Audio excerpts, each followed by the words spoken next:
You're listening to BQN. Assimilate the audio.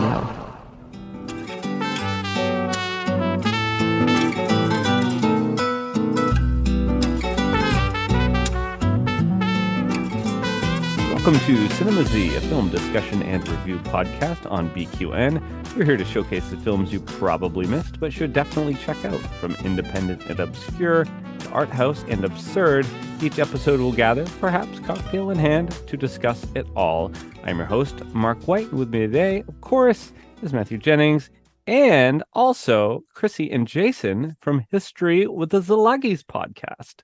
Hello. Hi, guys. Hello. Thanks for having us on. Hello. Welcome. Hello. Yeah, this is, this has become quite the phenomenon. This is probably the most talked about podcast event of the summer, the biggest event of BQN's history. We have History with the Szilagyis and CINEMAZ coming together, and it's going to be this explosive event. And I'm so glad that you guys are here. So thank you. We're creating our own cinematic universe. There you go. We're gonna have a Marvels crossover soon. It's gonna be an Avengers style crossover. It's gonna be pretty epic. I am so stoked for that. I don't know if it'll be as epic as those old scientists, but it'll be close. Yes. Well, I didn't have time to grab the feedback on last week's episode, but I don't think it matters because I know that the last episode we dropped, the Batman episode, has rocketed up to be one of the top rated podcasts that we've put out, and people love it. And we have gotten a lot of comments and feedback on it. People are very stoked. So in general, thank you all for tuning in and really, eating it up like cake. Well, this episode is my pick this week, and I want to do something special. Yeah, this film we are covering is Oppenheimer. If you haven't heard of it, it's a new film. It came out this summer. It's a 2023. Alongside Barbie. Yeah. It's a 2023 epic biographical thriller written and directed by Christopher Nolan, based on the 2005 biography American Prometheus by Kai Bird and Martin Sherwin. The film chronicles the career of American theoretical physicist J. Robert Oppenheimer. The film stars Cillian Murphy, Emily Blunt, Matt Damon, Robert Downey Jr., Florence Pugh, and featuring Josh Hartnett, Casey Affleck, Rami Malek, and Kenneth Branagh. So, again, I like reiterating how stacked the cast is. Wow. It's great. I mean, Kenneth Branagh is in it for like less than 5 minutes, and it's Kenneth Branagh. So yeah. It was such, it was like a cast of cameos, and it was so cool. But it was very much, when I watched it was like an ensemble piece in a theater. If that just makes any sense. Like you have some major actors that are playing smaller roles, and actors that you haven't seen in a while playing bigger roles. It seemed like it was very much a theater company piece, and I really enjoyed that part of it. Yeah. So why did I pick the film? Well, Chris Nolan. I mean, I got to. I love his filmmaking. I've enjoyed pretty much all of his movies, varying degrees, obviously. Not everything I think is a knockout of the park, but he definitely puts his spin on cinema that I enjoy, and I find it refreshing. It's interesting. It's thought-provoking. Yeah, I think it's great.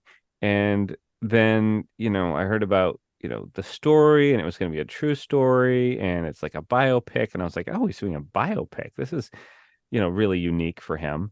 And I don't know, I got stoked. And then Chrissie and Jason, you guys were doing History of the Szilagyis. You guys did 4 episodes on it? Yeah, 3 or 4. I'd have to go back and look because I think it was his life. It was 4. Yeah. Yeah, because it is because I did the first part of his life up to the Manhattan Project, and then we did 2 for the Manhattan Project, and then 1 for the later part of his life. Yeah. Oh, okay, so you were just covering his entire life, not just the making of the. Oh, okay. No, because his early life is fun and interesting, and maybe fun isn't the right word. It's interesting. And there is a funny point in his life I'm going to talk about later that I really wish had been in the movie. But yeah, and then the end of his life, the work he did then is just, not what you would have expected from the man who created the atomic bomb. But Interesting. Okay. So I want to ask, and you can take turns. Why did everybody else want to watch this? I'll pop in. I think, history, especially now, is very important because books are now being banned and because we have things like critical race theory being taken out of schools. When you have, a piece of work like this that is telling this kind of story, I think it's all the more important to support it and show that there is an audience and a hunger for these stories.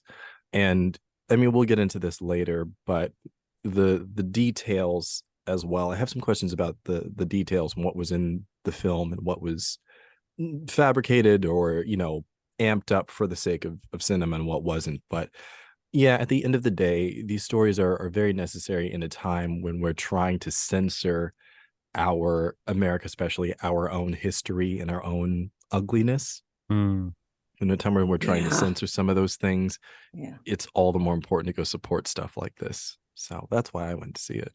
Good reasons. I think a lot of people went to see this because they thought they were going to see, like, oh, yay, America bombing Japan, World War II, rah, rah, rah. And no, not even close. No. Not even close. No. I wanted to see it because I've studied World War II for pretty much all of my life. Wow. I had a grandfather who was in the Merchant Marine in the Second World War, so he was running convoys across the Atlantic. And so it had always kind of stuck with me that this was something to read about, to understand. And the more you study it, the more you realize that there's always this impression in movies and in documentaries that, the people who make these monumental decisions like this never have any doubts about what they develop or what they do. And with Oppenheimer, the real man, he was genuinely shaken by what had been developed. And it's that idea that, he has given humanity something that could be either incredibly beneficial or it could be something that could destroy everything. And once, it was successfully tested, he doesn't go into kind of it's going to sound odd, but a Judeo-Christian Abrahamic kind of discussion of what this can be. He goes back to Hinduism, totally different, something that most Americans at the time would not have been familiar with. He says, and now I've become death, destroyer of worlds. Basically talking about the fact that man has now transgressed from just being on the planet to being able to end the planet, being able to end all life. Yeah. When I heard about this movie and I read a bit about it, what it hit in my head was that I had been wanting to read American Prometheus for a long time. And so I was like, oh, now I have to go see the movie. And I got so sucked into that book. Oh, let me tell you, even for people, if you don't normally read history, finish listening to this podcast and then pick up a copy of this, and it reads, they're excellent authors. It reads almost like a novel, the way they put it together. I mean, it's a page turner, which you don't usually get with books of history. Well, that's awesome. Yeah. And so I got really sucked in. And then there was the thing of like, okay, so what are they going to put from the book that's in the movie, and what are they going to take out, and how are they going to change it? And that's something I've been playing with in my head for a long time in my life. And of course, I'm interested in the period too. And not like Jay, but the social, I'm a little more in the social history thing. Yeah. There's a moment in the movie after the bomb has been successfully tested, and it's Oppenheimer. It is, I can't remember the name of Matt Damon's character. Leslie Groves. And it's just all the figureheads, the think tanks, from every division behind this. They're all speaking about places that the bomb could spread to.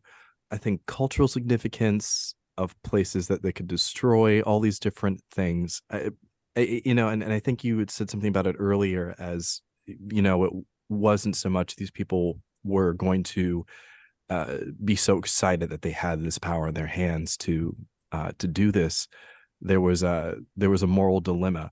Was that scene, was that something that actually happened? Do you know? Was that a genuine meeting that they had of, well, what are we going to hit here? What's the possibility of this? Should we be careful for this? Was that? Yes. Wow. That was a meeting that and in fact, the Secretary of War, whose name escapes me at the moment, says that he took Kyoto off the list because he honeymooned there and it was pretty and he didn't want to see it destroyed. That happened. That's true. This movie, in terms of like historical accuracy, with some of the weird little things that you would not expect them to bother with being historically accurate, they do. It's fantastic. Wow. I appreciate the authenticity and the transparency. I really do, especially now. I genuinely appreciate that. Thank you for answering that. Yeah. He did that with Interstellar too, with really trying to nail like what the optics and stuff would be for the black hole, for instance. And people literally have written science papers about it, about how accurate that was. So I think that's really cool. But I do want to, before we continue, because I forgot this at the top, interject a little levity here. What are we all drinking today? So I'll start off. As our listeners know, I like to have themes. And so today is Fireball whiskey and ginger beer.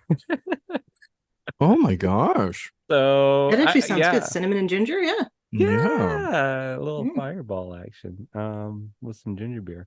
What about you guys? What's everybody else drinking?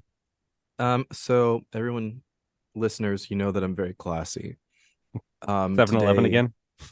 No, this was the AM/PM by the gas station, and I purchased a lovely Mike's Harder cranberry lemonade, the year 2023, excellent vintage.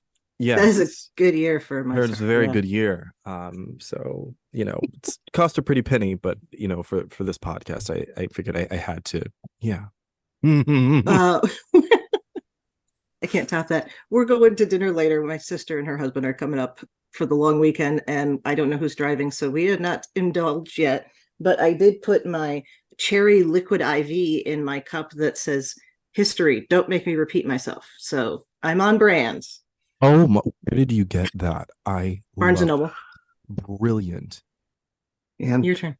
I was say I'm drinking, a bit of water out of my Hydra glass. So, Last would doing a little bit of Marvel, a little bit of history thrown in there. Well, that's World War II related. Exactly. They did infiltrate S.H.I.E.L.D. Yeah. Well, I want to kick it to the history with the Szilagyi's team for the next topic. Take it away, I guess. All right. Well, actually, I'm going to continue the last topic for just a moment, because, of course, one of the pivotal scenes in this movie is when he's making martinis, right? And he was famous for his martinis.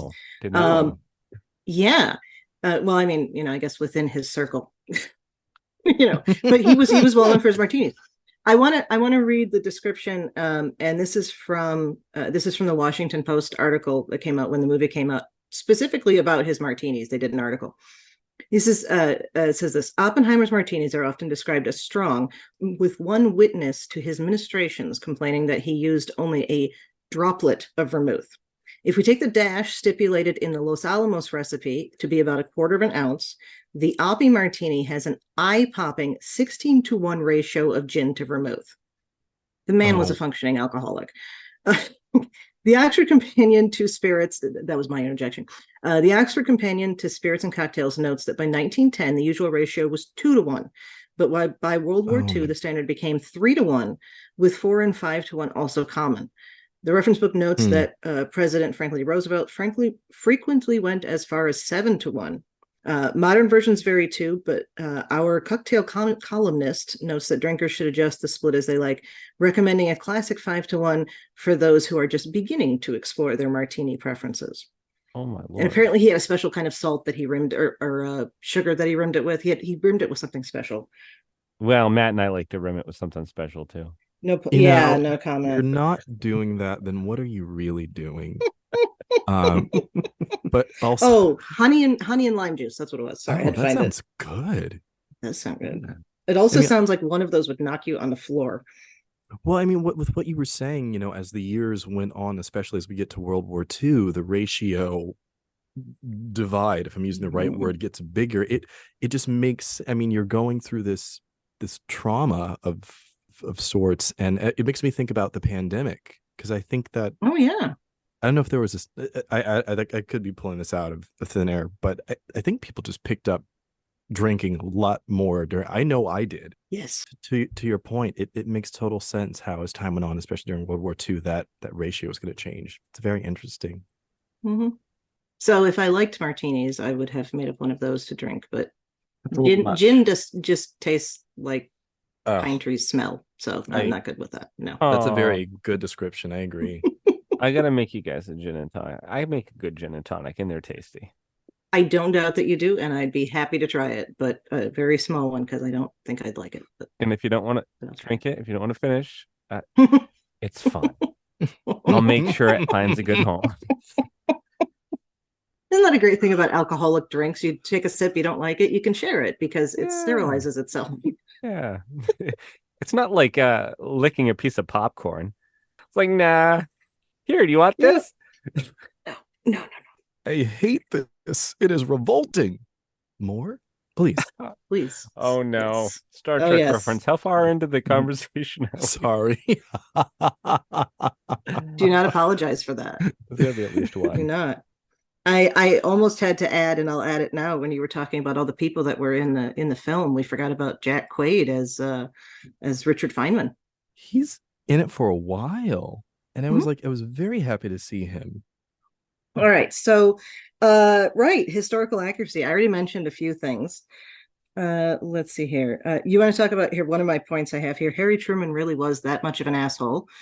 You want to talk about that? Yes. Oh my yes. Oh lord. my god. Oh yeah. Yes, he was. He was. That's a real line. Yeah, he was not well liked by the opposition, and he was not really liked by his own party. But okay, so Franklin Roosevelt had been elected president 4 times, which was unprecedented. So he would have served, 16 years. He didn't make it past the first year of his 4th term, but he ended up bringing in Harry Truman as his running mate for the 4th one. And they had not really had much of a chance to interact with each other. Roosevelt had an idea of how he wanted the world laid out when everything was said and done, when the Second World War was over. And since Truman was not part of this inner circle to start with, he was pretty much kind of left on his own. And that's not excusing the fact that he was an ass. But he really, when he brought in Oppenheimer to congratulate him for developing the bomb, and Oppenheimer was talking about, okay, we need to open up to the Soviets and the rest of the world, and that way there's not going to be this arms race later on. And the number of people who had been killed and continued to die from the radiation sickness. Yeah. Oppenheimer said, I feel like I have blood on my hands. And Truman did take the handkerchief out of his pocket and said, wipe your hands. Oh. And then he said not to bring him back. He didn't want to see him again. Because he, just like kind of the line in the movie, you weren't the one who decided to drop the bomb. It was me. And they'll remember it was me and not you. Because Oppenheimer really, as the bomb was getting closer and closer to being finished and Germany collapses and surrenders, Germany was really the target for that. Yeah. Because of the Axis powers, Germany, Italy, and Japan, Germany was the most dangerous. It had the biggest industry in terms of being able to produce war materials. It had one of the biggest scientific communities in the world. And it had pretty much all of the resources of Europe for a while that it could use. And the Germans were pushing to have an atomic bomb developed. The British actually did send a commando raid into Norway with free Norwegians who had fled after the country had been overrun. And they ended up destroying the heavy water research plant that the Germans were hoping to use to develop the atomic bomb. So that each side went kind of in different directions for the research, but the raid definitely helped push the Germans back quite a bit. Did they use slave labor to work at that heavy water plant? I saw it in one of my history shows that I watch. Yeah, the Germans, Nazis, Germans, it's kind of hard to divide them at that point in time. But some of the things that they would do is they would either use concentration camp prisoners to work as slave laborers with the V-2 rockets to build them, or to build planes. So they're working side by side with actual free Germans or French or wherever they're working on at the time. Another group that they did was what they would call guest workers, which was the German government would send a quota of how many workers they wanted occupied countries to send to Germany to work in their factories. And then in theory, the money that they would have earned working for those companies would have been given to their families or paid off against the war indemnity that the occupied country owed the Germans. So there's, there's a lot of intermingled, I would say, persecution and death involved in these. Yeah, and slavery is not the wrong word to use. Yeah, for sure. Yeah. It's a very familiar tactic, very familiar. And they would work to death. Like, I mean, the heavy water plant, I think they were saying that the temperatures and stuff in there, were, well over 100 degrees and oh things. My God. And they would just keep going. And if they fell, they were shot. So you got to keep going to stay alive, Yeah. And they were packed in like sardines in their little concrete bunker buildings. And then this, not even starvation rations. Yeah. This is why we have to support this stuff. This is why history is important. I mean, the parallels. I mean, I'm thinking about enslaved Africans as well. Just even some of the words, like people being packed in like sardines. Yeah. Black people being packed in like sardines on slave ships. The conditions, working under the hot sun. It's just it's so cyclical. Yeah. Anyway, I'm going off on it. Yeah. No, that's I can tangent with you. If I may recommend for people, the book to read on that recently is Gerald Horne's Apocalypse of Colonialism. Yeah. He talks about in that how the apocalypse of settler colonialism, that's what it is. How the concepts of white and black were created and how variable they were in those years, and it all depended on whether or not they needed more enslaved people or more people who were running what was enslaving the people who were enslaving. And interestingly, because I can bring this back to Oppenheimer, I swear, this is when Jews got to be white, because there were a lot of Jewish people who were in the Caribbean and they were slaveholding, and there needed to be that differentiation. So he talks about that in the book and lots of other things too. It's a good book. Wow. Yeah. So. Oh my gosh. And I don't get me started on that. Okay. Maybe sometime we'll have to maybe have a series on like roots or something, and I can go off on. I mean, it's just, again, just hearing some of these key words, it's just this cycle over and over again. Humans are going to human. And one of the things we love to do is hurt each other. Humans are going to human. I love that so much. Put that on a t-shirt. Oh my, I'm so we do need to put that on. I say it in my classes all the time. So I should put it on a t-shirt. Yeah. Yes, you should. Right. Okay. Oh, so bringing you back to Oppenheimer. Right. Oppenheimer, one of the things they don't talk about in the movie, which is it's not a glaring omission, but it does, when you know it, it does color how you understand how he's looking at the world. And it's because he was raised as a secular Jew. Okay. So like they were not religious, neither his mother or his father. They're both his mother was first generation. Her parents had come over. His father was an immigrant himself. It's mentioned briefly. He was a shoe salesman. He just very briefly mentions it in the movie. And they were completely secular, but they belonged to this group. He grew up in New York, and they belonged to this group, and I have it written down here, sorry, the Ethical Culture Society. And the Ethical Culture Society is basically just like it sounds. It is taking the ideas and ethics and philosophies of not just Judaism. It was primarily secular Jewish people who comprised it, at least at the beginning, but just living that life as opposed to just attending services about it, I guess is how I like to put it. Okay. And I usually end up applying that to people who claim to be Christian, but take it where you will. Please, yes, please do. Please do. Yeah.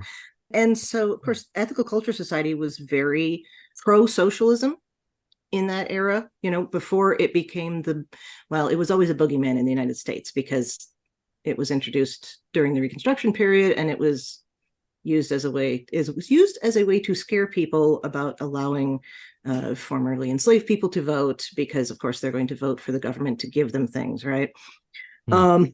So that's why socialism is understood completely incorrectly in the United States. Again, that's a whole other topic. Read Heather Cox Richardson's How the South Won the Civil War.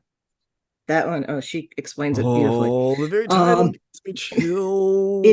Yeah. And with the book cover, it says North, but then it's got South written over it. So good. Yeah. So going into this whole thing, he is okay with doing this when it's been being put against Germany. Okay. And it's not that he's okay with, he always had trouble with the idea of the amount of death this was going to produce, but he was weighing it against what he knew was going on with the Holocaust. Okay. Right. And right. he had family, they lost family. His family had family members that were left in Europe that were killed. He, as soon as he heard about what was going on, people say nobody knew about what was going on. People knew about what was going on. People in the States knew about what was going on because there were collections taken. Ethical Culture Society did one of them. They collected money to get Jews out of Europe, out of Germany particularly, but out of Europe. And he donated to that from the get-go. At one point, he was giving 10% of his salary to one of those organizations. Oh, wow. So his mentality going into it against the Germans and then having it pushed over to the Japanese, where there's a completely different idea of what's going on and a completely different reason for doing it. So there's all that added ethical issues that go with that he was able to kind of step away from when it was the Holocaust and the people who perpetrated the Holocaust, which is not to say that there were not terrible things that happened that the Japanese did. The Americans did some pretty horrible things too. Everybody does horrible things in war. But in the way that we Americans grossly and terribly perfected the slave system, the Nazis grossly and terribly perfected the genocide system. If there can be said such a thing, I guess. Yeah, and the human testing and using them as lab experiments and things like that. So much of that happening during World War II in the Germans. Yeah, I mean, is it Kohler that was the one that produced the ovens? No, it wasn't Kohler.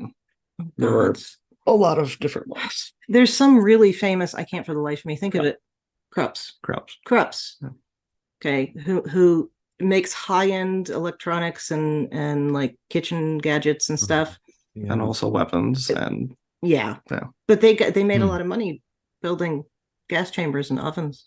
Oh my god. Yeah. Bear aspirin, I don't think Bear aspirin was involved in that, but the reason that Bear aspirin exists in the United States is because the ownership of it was part of the treaty negotiations that had to be given over to us. It was a German company. Wow. Oh wow. Now aspirin had nothing to do with the Holocaust as far as I know. Correct me if I'm wrong.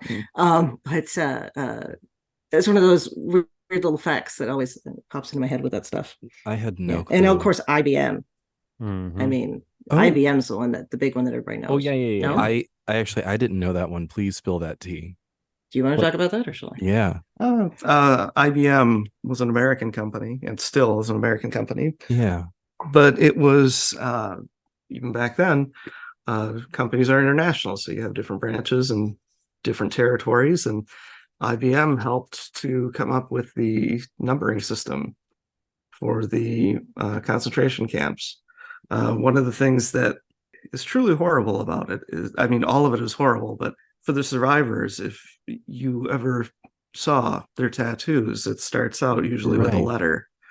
The letter designates what country they're from, and the number is where they fall in line with that.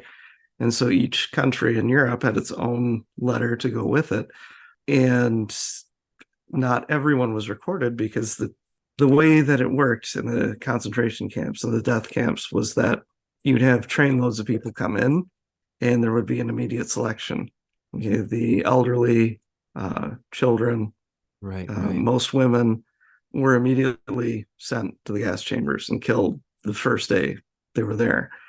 Younger men, or men who were professionals, okay, they knew leatherworking, or they were doctors, or they were dentists, or they had some skill that was going to help this camp function. Because a lot of those death camps, there's also work camps attached to them, where they're creating things for the German army or the German military.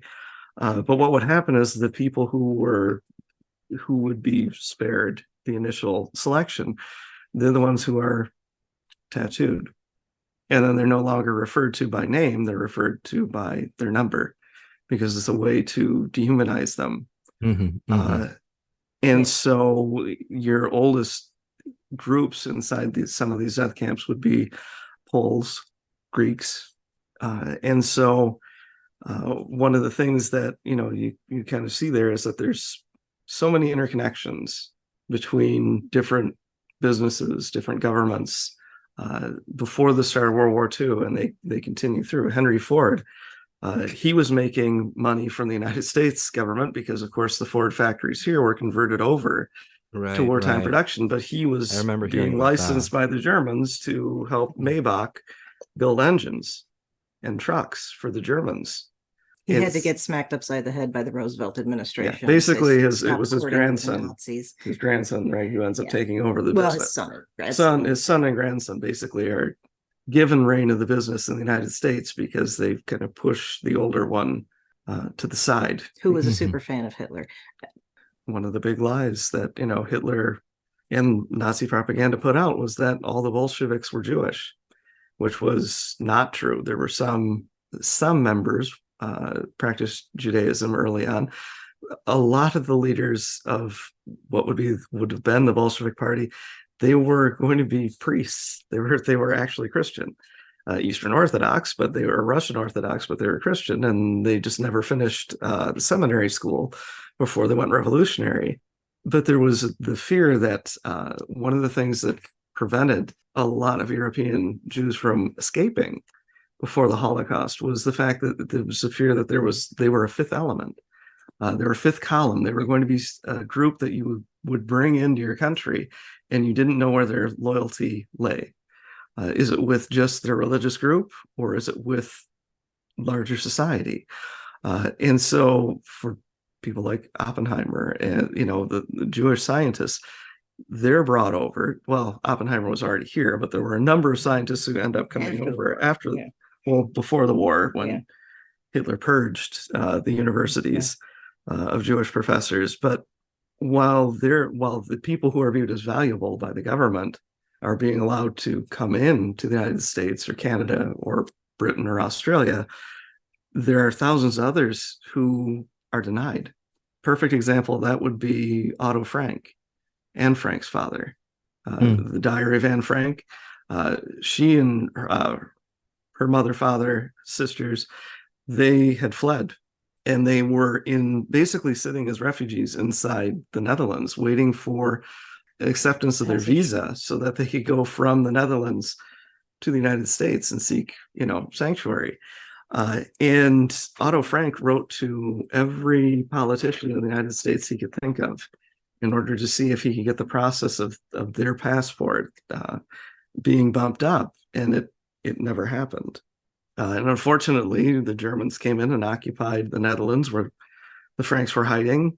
They end up going into hiding for years, and then they're captured. And Otto Frank is the only one out of that family who survives. God. So when you think about these things, when Oppenheimer meets Isidore Rabi, Okay.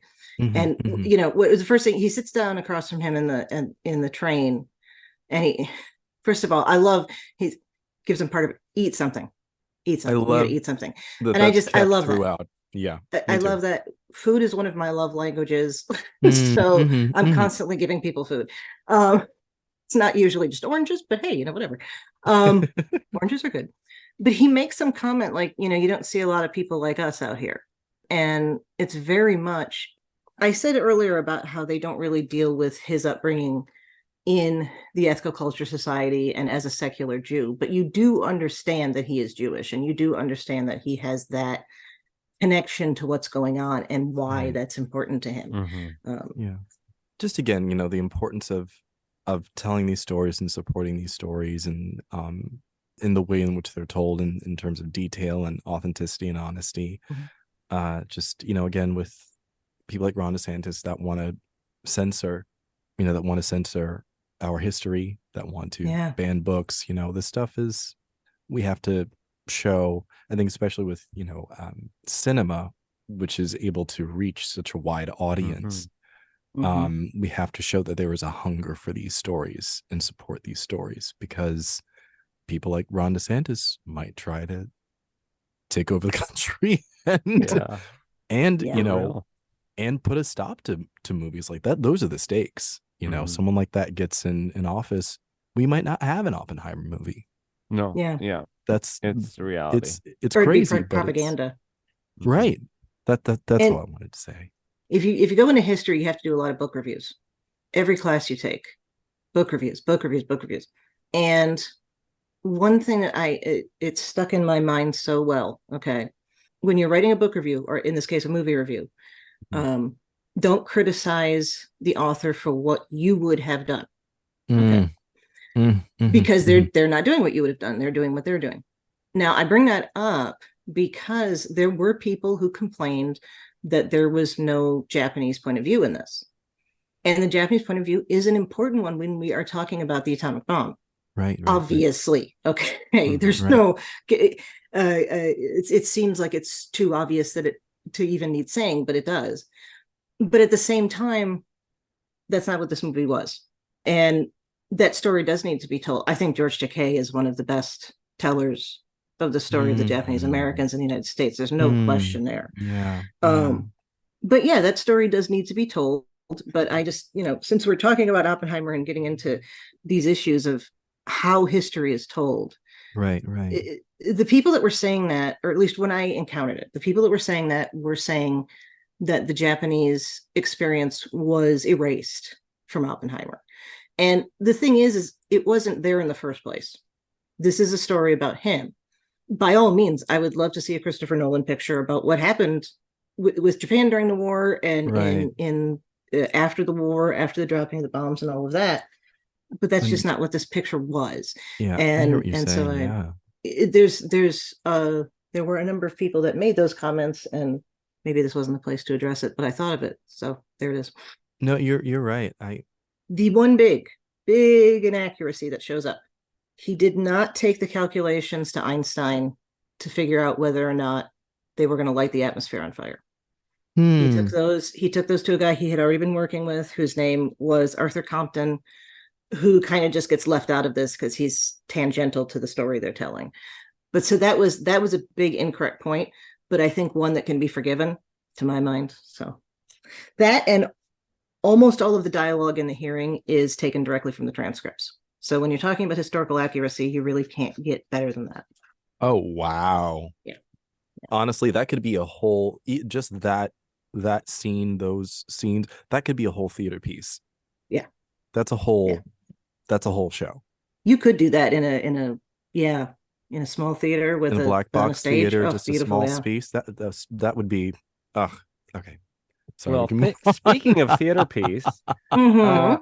now it's time for my favorite segment, Director's Cut, where we go through some of the scenes in the film and reenact them without any at all practice.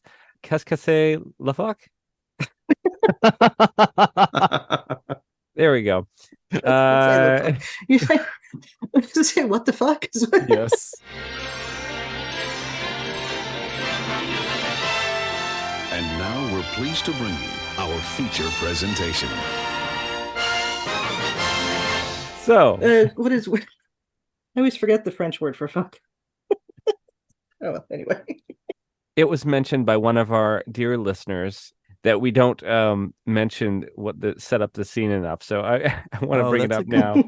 That's a very good point. The first scene we're gonna do is from the beginning. See, I had a hard time getting this script first of all because it's in the theater still. So I probably shouldn't legally have this script, but I have the script, and it's giant. And rather than go through the entire I know nothing. giant script, I picked stuff from the beginning and then I picked stuff from the very end and mashed it together. So sorry, Chris Nolan, you probably won't hear this, which is great. We fly under the radar. Unless you want to become a patron of BQN at patreon.com/BQN. Lord. Get one of those higher tiers, please. No. Tomorrow we will see Christopher Nolan's name pop up. No. Yeah, we're gonna see it in a awesome. lawsuit letter. Yeah. Cease and desist. This is fair use. This first We're commenting. This first scene is the Oppenheimer touring his office for the first time with Strauss. Is it Strauss? Straws. It is Strauss, but he made a point of pronouncing it straws because he wanted to sound American and Southern. So yeah, Ew. Straws. He would correct people. Oh wow, yeah. Oh God, I can't. Oppenheimer is touring his office with straws. So there is straws and Oppenheimer in this scene.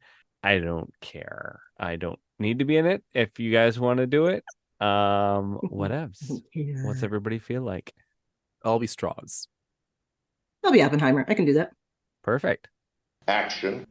This would be your office. I'm told he's there most afternoons. I've always wondered why you didn't involve him in the Manhattan Project. The greatest scientific mind of our time. Of his time, Einstein published his theory of relativity more than 40 years ago, but he never embraced the quantum world it revealed. God doesn't play dice. Precisely. Have you ever thought of studying physics formally? I had offers, but I choose to sell shoes. Louis Strauss, once a lonely shoe salesman? No, just shoe salesman. I'll introduce you. Oh, no need. I've known him for years. Cut. Yeah, that was a good scene. I think it set up their dynamic really well. Oh my gosh. Yeah. And I have to make a personal correction. I said earlier that Oppenheimer's father sold shoes. It wasn't Oppenheimer's father that sold shoes. He sold cloth. That is all right. It's not too far off. We have the second scene where Oppenheimer's up and running. He has his classroom and he's teaching. He at the start of the movie has like a couple of curious students, but then through the film he gains momentum and people are hearing about him and checking him out. So at this point his classroom is full and he is giving a lecture to his students. So I kind of want to do Oppenheimer in this one. Do we have a Snyder? I could be Snyder. Oh yay. Okay. All right. Action. I guess I did that for me. Action. Consider a star, a vast furnace of burning in outer space, fire pushing outwards against its own gravity, balanced. But if the furnace cools, gravity starts winning. It contracts, Density increases, increasing gravity. increasing density. A vicious cycle until what's the limit here? I don't know. See where the math takes us. I guarantee it's somewhere no one has been before. Me? Your math's better than mine. Cut. That I liked that line. I thought that was a cool line. He was notoriously bad at the lab stuff, and he did not like doing the math. He liked doing the thinking. Interesting. Actually, they show that in the movie right at the beginning. I mean, they totally they have those. They do a lot of showing there. I mean, the first scene when he's in class, and then the other scene where I guess the atom split. That was before the war. The Germans. Oh, Okay, it was a yeah. German physicist who split the atom first. Yeah. Right. And then it's like one of his students confirms it and figures out how to do it. Isn't that what happens? At Mhm. least in the Mhm. movie anyway. Yeah. Yeah. Yeah. But yeah, you're right. They nod to that many times. Scene 3 is a party discussion about quantum mechanics, and this is the first time that Oppenheimer meets Kitty, who would she goes on to be his wife. Yes, Mm-hmm. Yes. and they have a kid together. Sort of. Two. They have 2 kids. Two Yeah. Oh, they have kids. two? Yeah. Okay. You're not wrong to have forgotten about the second. The poor I think woman they was did too. well forgotten. I mean, Yeah. not well forgotten about. She was forgotten about for the most part. The son lived an okay life. The daughter kind of got ignored, and she was a linguist, and she wanted to work for the UN, but they wouldn't hire her because of her father's record. Oh, Lord. Oh, And she ended up committing suicide Oh my shortly after that. I wouldn't God. say just because of Yeah. it, but yeah. oh my God. All right. Well, the party discussion. Who wants to We'll who do wants this. We'll do to this one. play in the sandbox? And We'll obvious, do, yeah. yeah, we'll you do do- Oppenheimer. All right. Okay. Action. You're a biologist? Somehow I graduated to housewife. Can you explain quantum mechanics to me? It seems baffling. It is. This glass, this drink, our bodies are mostly empty space. Groupings of tiny energy waves bound together. By what? Forces of attraction strong enough to convince us that matter is solid and stop my body passing through yours. You're married to Dr. Harrison? Not very. Well, there's someone that I Does she feel the same way? sometimes, not often enough. I'm going to New Mexico to my ranch with friends. You should come. I met with your husband. Yes, you did, because you know it won't make a bit of difference. Cut. That is a good scene. Okay. That's I poked you because that was he grabs her hand Yeah. when he says that about the not passing through you. So, Oh, it was but yeah, that is- kind of sexy. Who knew math would be so sexy? It was Besides Amy Nelson. yeah. She's like Uh, officially turned on by this entire podcast right now. right. Our associate producer. No comment. What was I going to say? Right. This very well encapsulates their relationship. He was her fourth husband, Oh. Oh my. and she was very disillusioned with life by that Hmm. point. And I Mhm. think at one point they really did love each other. I mean, they got married because she got pregnant. She Right, divorced, I and they got mean- married because she got pregnant. But Yeah. yeah, she was quite a character. Well, the final scene I have here is at the conclusion of the film. It's also the conclusion of the lake scene that we saw at the very beginning. So I thought it'd be a cool bookend for this, director's cut connection. segment. I see what you did there. Yeah. Even though this scene, I guess, according to Chrissie, didn't happen. No. This I can't speak to this. I'm talking about when Okay. he goes and asks about the equations, whether or not they're going to light the atmosphere on fire. Oh, That's the one okay. that didn't happen. Okay. This likely, I mean, I can't speak to the words, but they did interact They a did great meet. deal. Okay. At the Institute. Yeah. Well, I kind of want to be stupid and try to do an Einstein accent. Who wants to play with me? I say go for it. This is your day. Mm. Go for the Einstein. I'll be your Oppenheimer. I have no idea how to do that accent because it's so. I don't know. I was trying Vaguely it German. earlier. And it was coming out kind of German, but also kind of Scottish.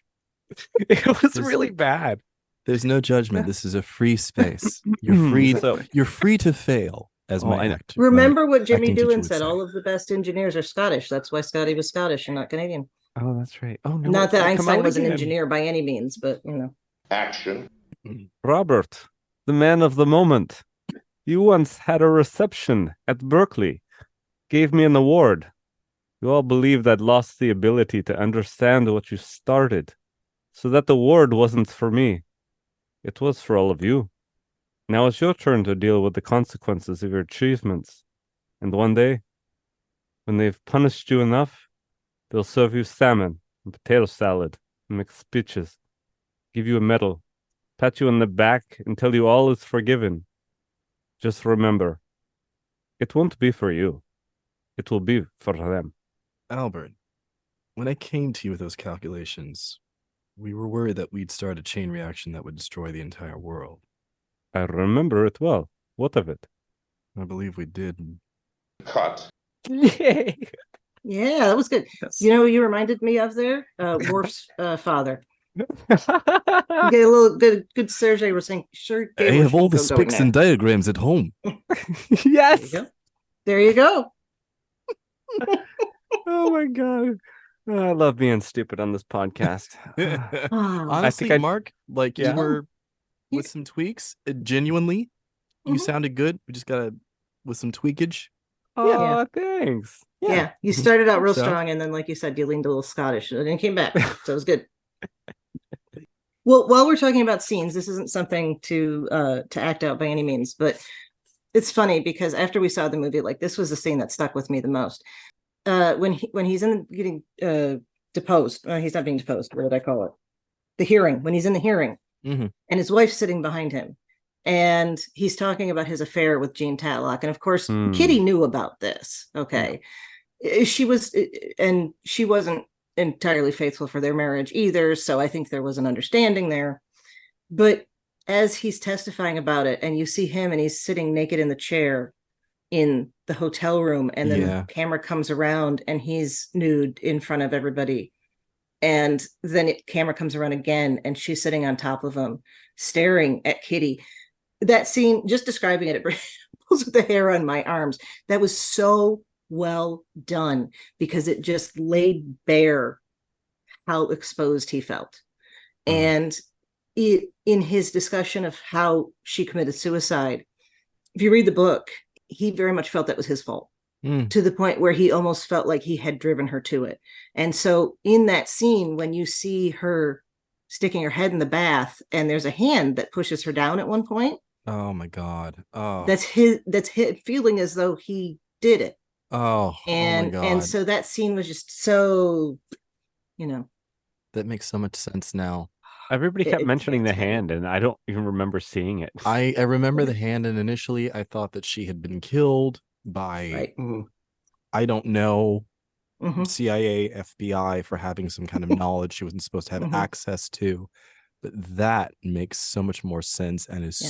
so powerful. And I didn't catch the hand the first time. It was the second time, because as I was talking about this with people, but it's easy to miss because you see the same scene Right. 2 or 3 times and the hand's only there once. Right. Oh, And okay. so it's, and he's wearing a black glove, so it kind of blends in. So that Wow. was a whoever put that together, Yeah. fantastic. Yeah, Chef's well kiss. done. Well done. Fellow BQN host Thad Hait over with me on Infinite Diversity there. When he went to go see this, he had a couple of guys who were sitting a row or two behind him who were complaining the whole time about it being communist propaganda, Oh, which I find God. utterly hilarious and ironic. Obviously, they weren't paying attention to what was Right, going on right. at all.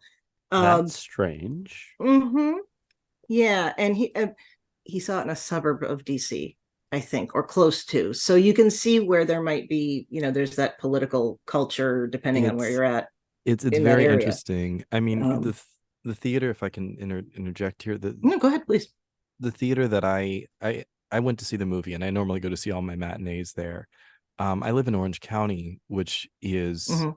a very conservative Mm-hmm. part of California, and I will go to see a movie and I see men wearing shirts with like Black American flags on them, rifles on them, 1776 on their shirts, and all kinds of. So I just say that to kind of build on top of your point there. When you get to some of these audiences that are watching these films, depending on the location that you're in, you're gonna get stuff like that. Yeah, and I think that's very much they were expecting the yay, bomb the Japanese, World War II was the greatest thing ever, Yeah. The Eddie Izzard bit, I love the smell of Europe in the morning. Oh, Do you know her stuff? so I've This only is Gus. seen. Sorry, there. Hi. Sorry. Hello, there's a beautiful cat, listeners. There's a beautiful cat Yes, that yes. The decided to Szilagyi make a household cameo. is crawling with pussy.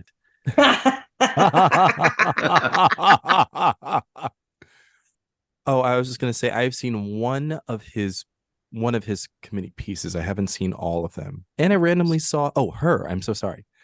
It's recent. And Yeah. I randomly saw her in New York. Randomly. Just like Cool. past. She was wearing like a beautiful Oh, like like coat. not saw like in passing, not saw like at a theater. Oh no, just in Went to go passing. see. She Oh, was that's like going to, I don't know, like a awesome. bar. She was in Greenwich Village and she was wearing like this So beautiful black trench cool. coat. And that's all. That's If my that's Eddie. my if Eddie Eddie Izzard is story. going to be in New York, I expect Greenwich Village. That's just Yeah. definitely, definitely. And I say that with love, and it makes perfect sense to me. Yes. Yeah, watch Dress to Kill and Glorious are the Yes, two Dress where to you get a Kill. lot of good history jokes. Oh my God, yeah. I'll- And I I'll think check I it Love out. the Smell of Europe in the Morning is from Dress to Kill, but I'm not 100% on that. All right, I'll double So. back. I saw Dress to Kill. I'll have to Mhm. check out the other one. Thank you.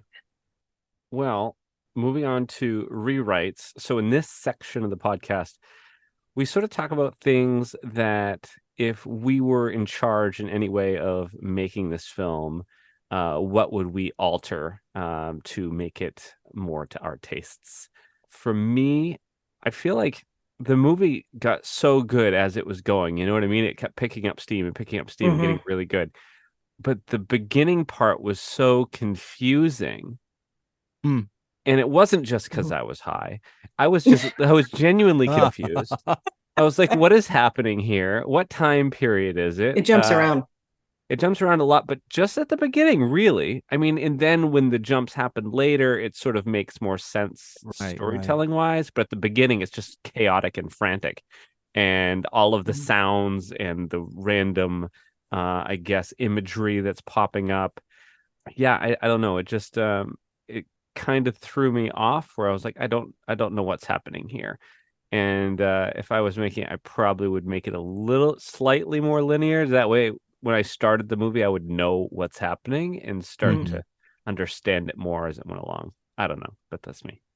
I'll pop on in and say, I say this all the time. I don't want to kink shame, but so the scenes with Florence Pugh and Cillian Murphy, the sex scenes, the intimate scenes, I think overall in Hollywood, there's still this lack of balance between male nudity and female nudity that just it stares me in the face all the time. And I'm not saying that just because I'm gay and I appreciate nude men. It's just the bias is still so apparent. Yeah. I think Game of Thrones started to get it right. The ratio is still off. Yes, but the one screen where you're just seeing that kid's penis, and that's all that's on screen. I think we can take quantity over. Sorry, that was a really bad joke, and I didn't form it well.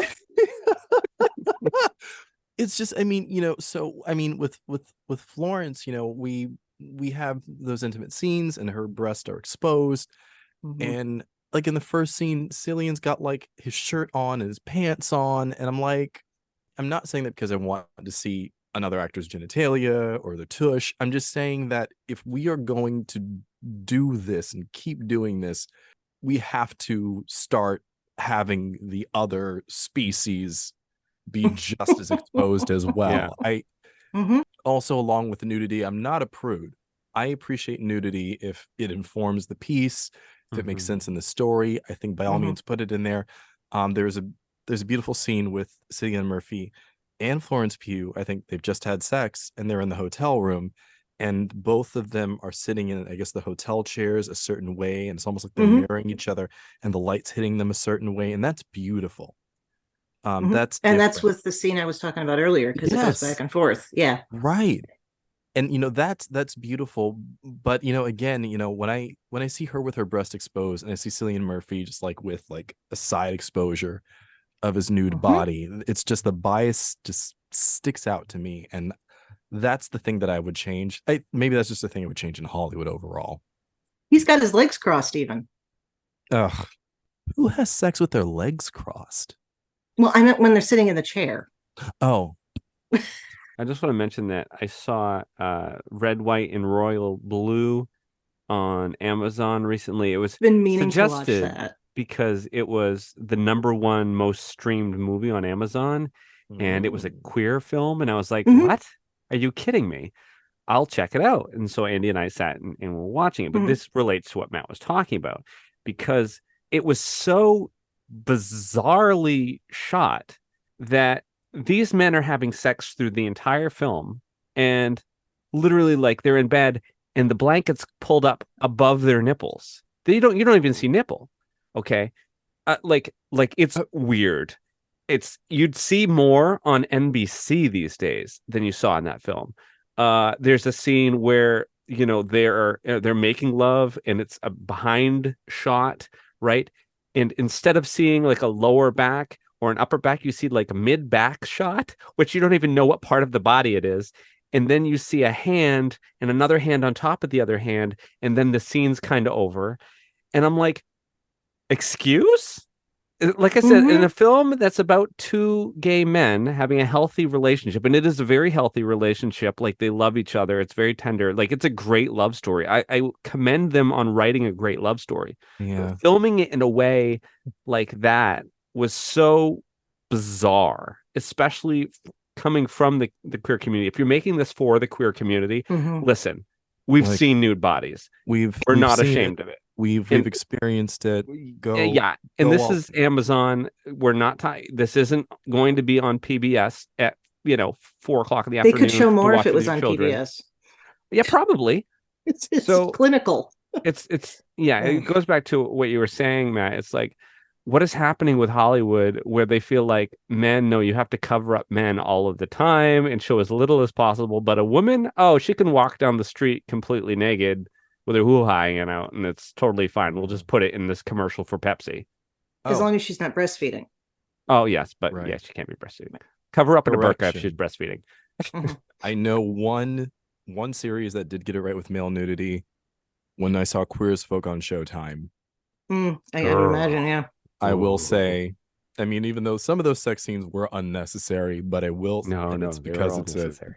It's oh god. But it's showtime. Honestly, it was showtime. And I mean, to tie into Game of Thrones and mentioning Game of Thrones as well, between Game of Thrones and Queer as Folk was like the only other time that I had seen male genitalia exposed. This was like Queer as Folk and then Game of Thrones. All right. Chrissy and Jason, do you guys have any rewrites? I mentioned earlier I was going to tell you about a funny story from his life. He was into science very early. So his grandfather gave him this box of geological samples, and they were all labeled and everything. And that sent him out looking at rocks like you do when you're a kid, except he was Robert Oppenheimer. So he started writing to local geologists about what he was seeing. And they lived in New York, and like he found these weird rocks in Central Park and wrote to the New York Geological Society. So they invited him to join, not knowing that they were corresponding with a 12-year-old. And when they invited him to join, they invited him to give a paper. And he did. And they were all very surprised that this 12-year-old walks up and gives a paper. He didn't want to.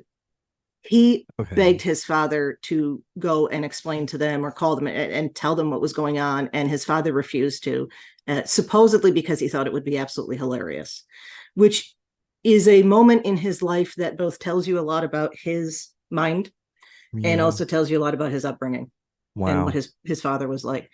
But I wanted to see that scene because it was just so, it fits, but I totally understand why they couldn't include it. You would have had to add a lot of other stuff. So it could be in a deleted scene. We don't have the Blu-ray, the DVD, the digital download. It could be. I would not complain about a 4.5-hour cut of this, like Dance with Wolves or what do you call what's his Batman Superman. That was good. Yeah, that was good. I would have seen that. Anything you would have added in? I think they did actually a really good job. There's not much that I would rewrite with that. I think it would be a little bit more interesting if we could have seen some more of the interactions with, Strauss, and where he felt that he was so put down by Oppenheimer and the other scientists. Because I did like how they framed his, in theory, confirmation hearing, and then went through the story of what would happen to Oppenheimer but it would have been, to a degree, nice to have seen a little bit more of Oppenheimer and his interactions. Specifically dealing with straws. Yeah, because we do only see them a couple times. It's in the office and it's around that table where they're and then they're yeah. walking past each other by the lake shore. Yeah, that is interesting for two characters that were so tied together through the whole film. They had very little screen time together. Yeah.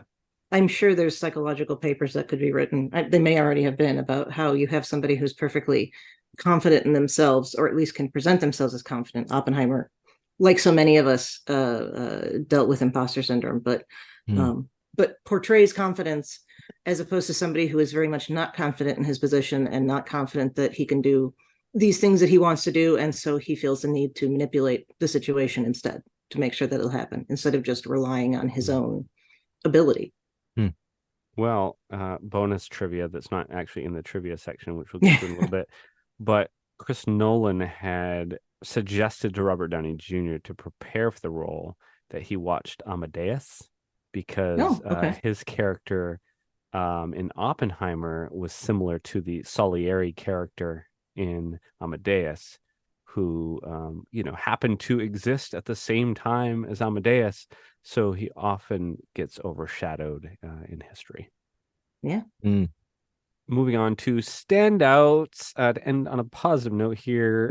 What are some things that we really loved about the film that we want to mention? I loved the fact that the way that it was shot, as far as some of it was in black and white and some of it was in color, to sort of let the audience know, or the viewer know, what perspective the film is at this point. I just thought that was a really cool way to play with it, and I love that Chris Nolan always does that. He plays around with the medium of cinema so much because he adores it, and it really comes across. So I thought that was cool. I'll hop in. So I appreciated, I think, out of what I've seen of Christopher Nolan's work, I've seen the Dark Knight trilogy, I've seen Inception, I've seen, did he do Tenet, or did he produce that? He did Tenet. He did Tenet as well? Yeah. You didn't see Interstellar? And I saw Interstellar as well. Hope so. Mark's like, give me the death glare. Oh, girl, you better. No, I did. So out of the pieces that I've seen, I would say that this is, dare I say, I think a more mature piece for Christopher Nolan, in terms of him trying to do some different things with being a bit more abstract in his storytelling. The storytelling is not linear. There are certain things in this film that are very theatrical that I could see being put up on a stage. Again, the scene that you and I were talking about, the scene with Cillian Murphy and Florence Pugh in the hotel room, and then she's on top of him when he's in the office or in the conference room, in the hearing. That's so theatrical. And I appreciate, for a filmmaker that tends to do linear storytelling and more traditional storytelling, I appreciate taking the step outside of that to do something different and to really push a moment with imagery, with sound as well. I mean, the sounds of the booms of the bomb that continually play throughout the film, which just to me was like Oppenheimer's inner monologue constantly. This is what is working on him all the time, and that just kind of informs you where he is throughout the whole movie. So I really appreciated that. This was different for Christopher Nolan. I appreciated, to me, him stepping outside of what he normally does, stepping outside of his comfort zone. And the stomping of the feet in that towards the end. Oh, the scene when he's given the speech and then he walks back and he steps in the body is just God. Yeah. I'm glad they included that, because it showed how it haunted him for the rest of his life. Yeah. Yeah, I appreciated, again, the idea that it was a more mature film to it. I mean, there was not really any action scenes like you would have seen in the Dark Knight trilogy or Inception or anything else. It was character driven and dialogue driven. And I think to a degree, some people were expecting it to be this kind of jingoistic, rah, rah, rah, we were the ones who developed the bomb first. but it shows the fact that the people who were in the process of developing it, they had moral qualms about it throughout the entire process, and then even afterwards. And just to a degree, the shock, again, the scene where they're in the auditorium and he's giving a speech about, it would have been, we missed Germany, but we got Japan instead. But when he's staring at the light that's hitting him in the face, and then he's looking into the crowd and he's seeing skeletons, he's seeing the skin flesh coming off of them, and realizing that we have done this to one group, but what's that necessary? We've done this to another nation. What's to stop this from happening to us? Mm-hmm. Again, that idea that bringing it back to the title of the biography, American Prometheus. Prometheus was a god who was punished for giving mankind fire, forever tortured. And that was Oppenheimer until he died. Mm. Knowing that he helped develop a weapon that could end everything, and hoping that the people who are the ones in control of it, not necessarily the scientists who developed it, but the politicians and the military, you hope that they have a cool head when it comes to whether they use it or not. And the idea that he wanted to share, as scientists are apt to share things irrelevant of politics. Yeah. And that's what he wanted to do, and that would have been the right thing to do. Of course, politics get in the way. Well, trivia. Time for trivia. Yeah. Well, Cillian Murphy was the first member of the cast to join, signing on to portray Oppenheimer in October, while the main cast signed on between November 2021 and April 2022. And Nolan says he had the cover photo from American Prometheus set up so he could stare at it and figure out who he should cast to look like Oppie. So that's kind of cool. It is Nolan's first film not to be distributed by Warner Brothers Pictures domestically or internationally since Memento, as well as his first film to receive an R rating since Insomnia. Oh, this is cool. In order for the black and white sections of the movie to be shot in the same quality, Kodak had to develop the first ever black and white IMAX film stock. Oh, That's I love really that. Cool. That's cool. There's a wonderful connection with that, because one of the reasons they knew how far the radiation got after the Trinity test was because of damaged Kodak film that was showing up in New York and on the East Coast. Wow.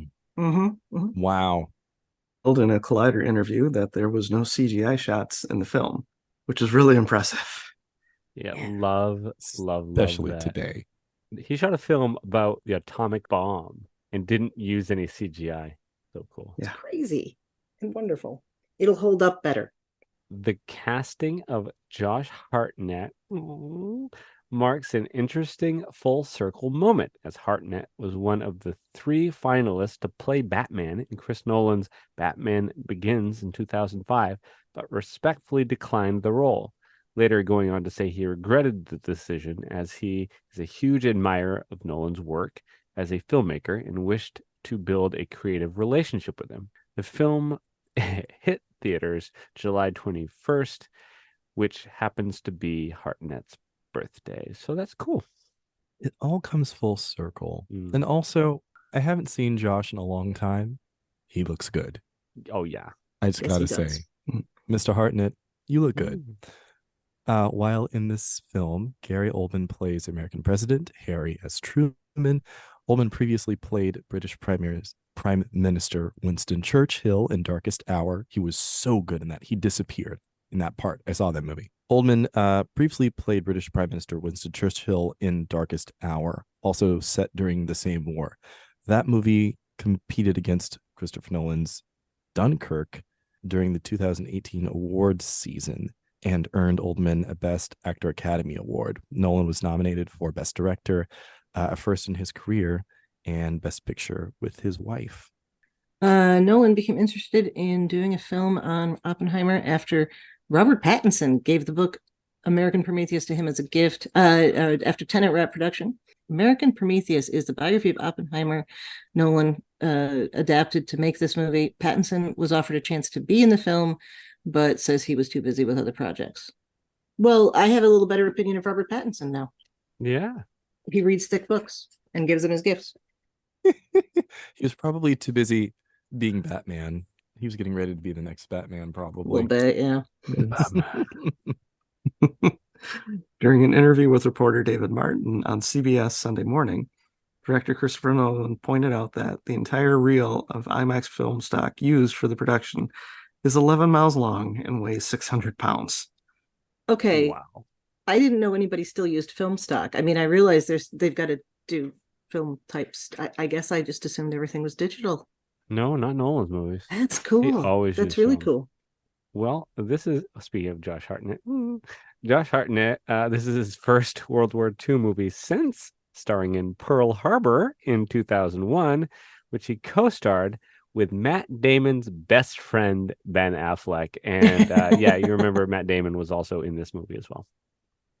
Christopher Nolan claimed that the idea to cast Cillian Murphy came to him while looking at the book cover of J. Robert Oppenheimer on American Prometheus, the book upon which the film is based.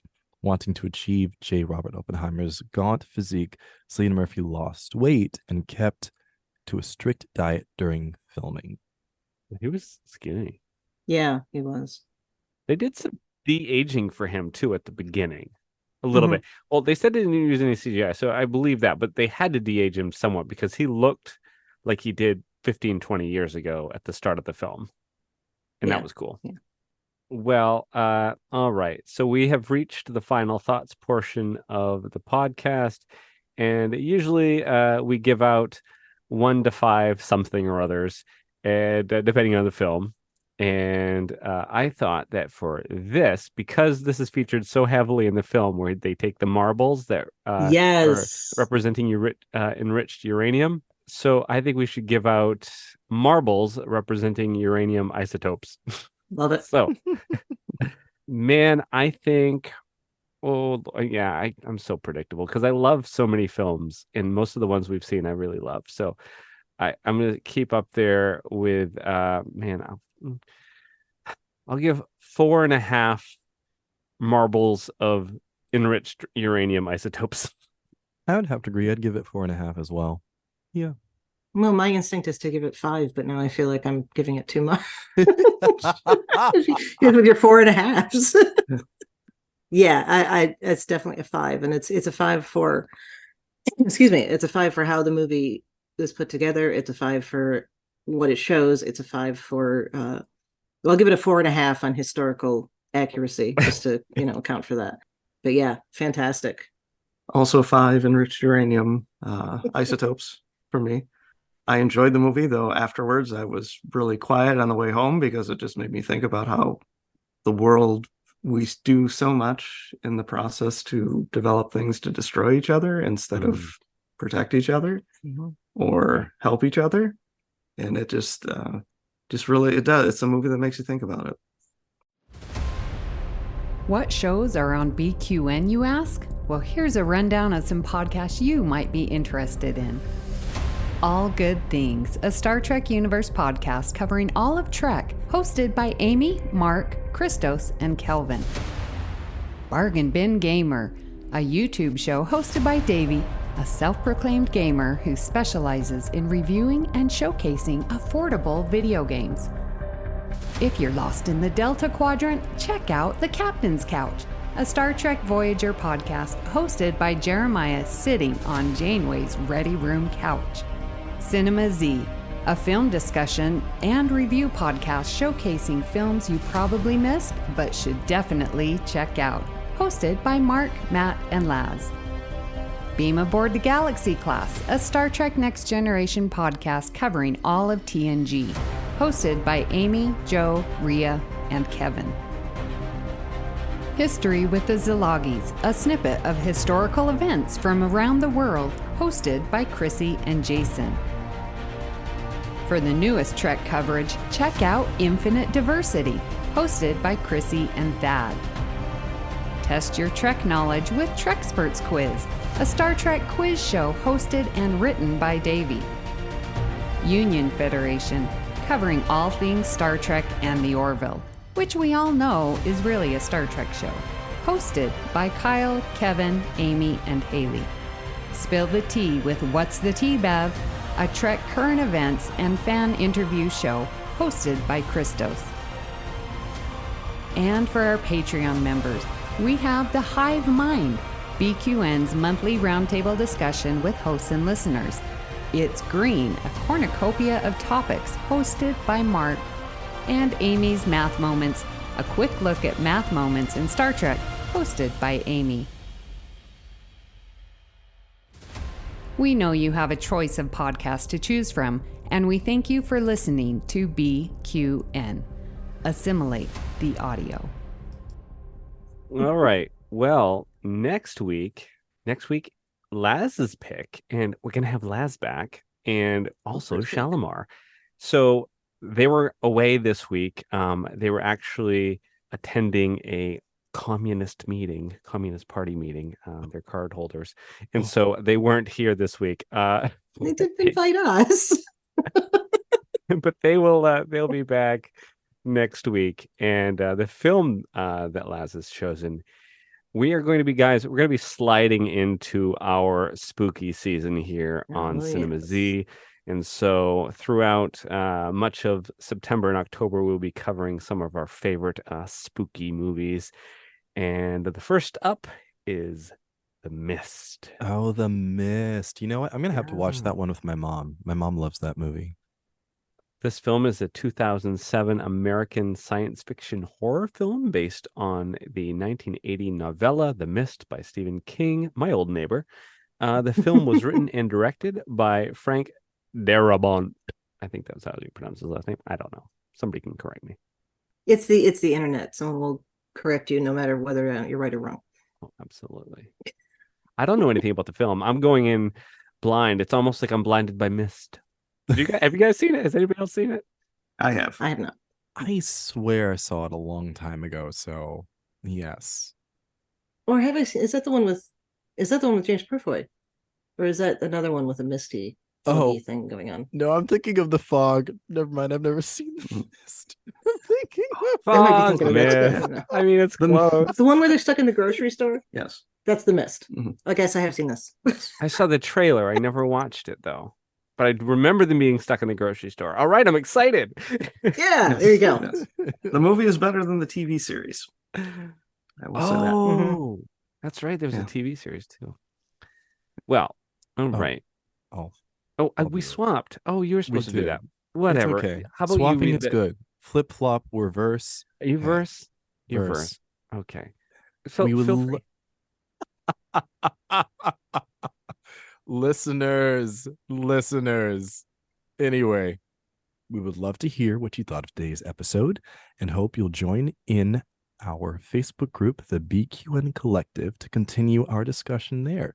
You can also tweet your thoughts at CinemazPod and let us know if you'd like to recommend a film. Please follow the network on Twitter, BlueSky, and Instagram at BQN Podcasts.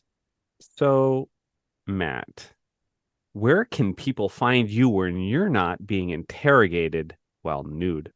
Oh my God. Well, I don't want to kink shame. There it is. Where can you find me? You can find me on Instagram at 1701BLERD. Check out my web series. You can also find me on BlueSky, because I'm trying to get in with all the young people now. Also on at 1701BLERD. And Chrissy, where can people find you when you are not asking Albert Einstein about whether or not you're going to ignite the atmosphere with your latest equation? You know what? If I had to do equations and have them not light up the atmosphere, we would be in some deep shit because I am not good at math. You have a lot in common with Oppenheimer. Yes. Anyway. Well, we talked about history with the Szilagyi, of course. That's the twice weekly short history podcast that Jay and I do together. You can also hear me on Infinite Diversity with co-host Thad Hait and a different guest every week talking about new Trek as it comes out. I don't know when this is going to drop, but we got a season of Lower Decks coming, and it looks like it's going to be fantastic. And then I am, of course, happy to chat about the shows in the BQN Collective. I should be on Facebook more, but that's not something people usually say. I'm not on Facebook enough, right? I'm not in the collective enough, but certainly I am happy to talk about stuff there. And I am on the website formerly known as Twitter at the Goddess Livia. That's TheGoddessLivia. And I post, tweet, X, whatever about Star Trek history and leftist politics there. And I just set up a BlueSky account. I was sitting on the invite for a couple of weeks because of life. But I just set it up, and it's also the Goddess Livia there. Jay, so where can people find you when you are not acting as the military liaison for a science program that you really can't let them know too much about what's going on? Well, you can find me also on History with Szilagyis. I am on Twitter, or X. I refuse to call it X, it's Twitter, at Jason Dark Elf, where I post about, Star Trek, Star Wars, Warhammer, science, archaeology, history. I just kind of bounce around different subjects. You're a meme king. Yes, I probably find way too many memes. I just like to make people laugh. I like to make people happy, even though it sounded really depressing in this episode. Yeah, I'm going to speak for you here and say that if any listeners are interested in miniature painting, particularly Warhammer, because that's what he does, but I know I'm biased, but he does some of the most fantastic miniature painting I've ever seen. And you can see that on his Twitter feed and his Instagram. Yes, thank you. Awesome. That's really, I picked up, so I repainted some of my old Enterprise model kits during the pandemic. So I repainted my Enterprise D, my 1701C. I went wild. So respect, sir. I love it. Thank you. Well, Mark, when you're not in a basketball stadium, being blinded by shiny lights and terrified by the sound of stomping feet, where can people find you? There are 4 lights. No, wait, that's a different show. I'm not talking about Star Trek. Don't forget, you've got to do the dramatic stumble. You have to do the dramatic theatrical stumble into your chair and then deliver the line. Lights! There it is. There we go. Better? Yeah. When I'm not dramatically recreating Star Trek episodes, you can find me in the BQN Collective Facebook page. You can also find me on BlueSky at MW207. If you become a patron of the network on Patreon, you can hear my show It's Green, which jumps around and does a whole bunch of things within the podcast medium. Chrissy's been on there if you had a fun episode. Yeah, that is a great show. And I have another show that you guys might check out if you like Star Trek. It's called All Good Things, and we also pop around the Star Trek universe covering, all good things. All good things. Please hit the subscribe button on Apple Podcasts or wherever you get podcasts and leave us a star rating and written review. That helps others to find the show. You can also follow the entire network's podcast with our master feed by searching BQN. At this time, we would like to thank our associate producer, Amy Nelson. A special thanks to Laz Marquez for our artwork each and every week. The opening and closing music for the podcast is titled Dancing Dead and was provided by Ketsa from the Free Music Archive, providing royalty-free music for content creators. If you'd like to help us keep all of our shows coming to you each week, you can become a patron of the network on Patreon. We'll add you to the Hive Mind Facebook group right away, and you can enjoy It's Green, Amy's Math Moments, and the other patron-only and patron-early network perks. And with a monthly subscription of $5 or more, you can join our meetings at the Hive Mind on the second Saturday of each month. Watch your Patreon messages for details on that. Thank you for listening. We hope you'll tune in next time. Humans are gonna human. The past is the worst. You stole the line.